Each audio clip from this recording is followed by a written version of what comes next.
On nous a confié une petite tâche, repenser l'ordre cybernétique mondial. Et je suis ravie de dire que selon moi, nous avons fait des progrès.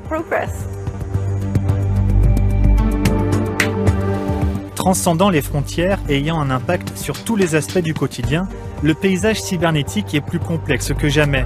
Le Forum mondial sur la cybersécurité qui s'est tenu dans la capitale saoudienne, Riyad, a abordé des sujets tels que la cyberéconomie, les cyberconflits, la protection des enfants en ligne et l'avenir du cybertravail.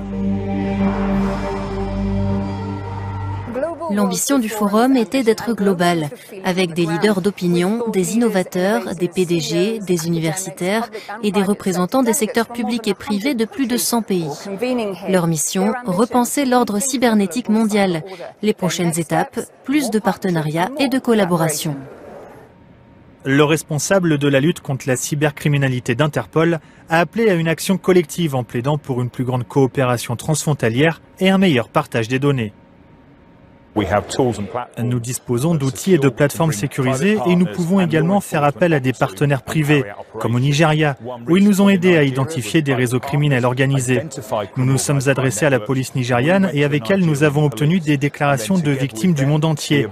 Puis cette police nigériane s'est rendue là où se trouvaient les criminels, elle les a arrêtés, a saisi leurs biens et va maintenant les poursuivre en justice. La cybercriminalité progresse en même temps que la technologie. Alors les enquêteurs triompheront-ils un jour dans cette course contre la montre ou auront-ils toujours un train de retard?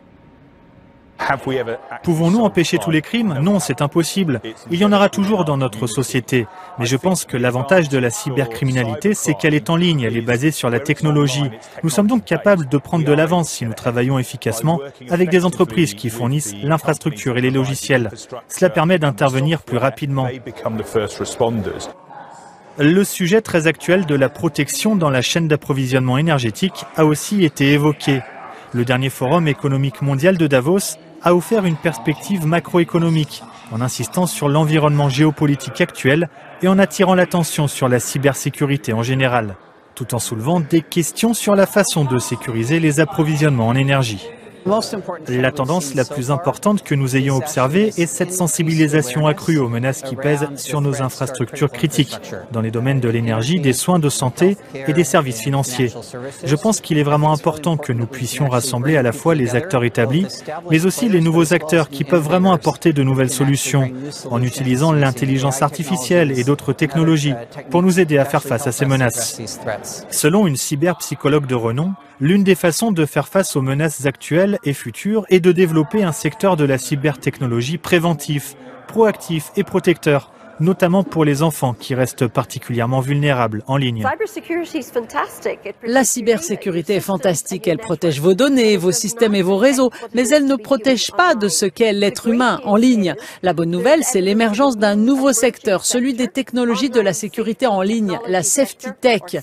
Nous avions des technologies pour la santé et la finance et nous en avons désormais pour la sécurité. Et j'aimerais voir les pays du Golfe s'impliquer dans ce nouveau secteur en investissant pour l'aider à se développer.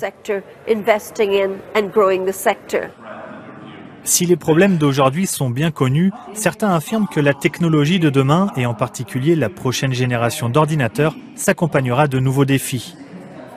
Attention, la Silicon Valley pourrait devenir obsolète car une nouvelle technologie est en train d'arriver, celle des ordinateurs quantiques qui effectuent des calculs avec des atomes et pas seulement sur des transistors ordinaires. Selon ce futurologue, le partage des connaissances sur l'évolution des technologies dans le domaine de la cybersécurité est essentiel, notamment pour dissiper les fantasmes sur ce secteur relativement récent. Lorsque les gens entendent parler pour la première fois du concept de cybersécurité, ils pensent immédiatement à James Bond, à l'espionnage. Ils pensent à toutes les manœuvres que les nations utilisent pour cacher la vérité. Cette conférence vise à promouvoir la compréhension. Il s'agit de contrecarrer les fausses vérités, les fausses informations qui circulent. Il s'agit de faire en sorte que les gens puissent coopérer et promouvoir la paix et la justice. C'est de cela qu'il s'agit. Et ce message clé était en tête des préoccupations des participants du forum cette année. D'ici la prochaine édition, ils espèrent avoir apporté de la sérénité aux parents, aux propriétaires d'entreprises et au gouvernement, tout en traduisant en justice les cybercriminels qui cherchent à perturber le monde technologique d'aujourd'hui.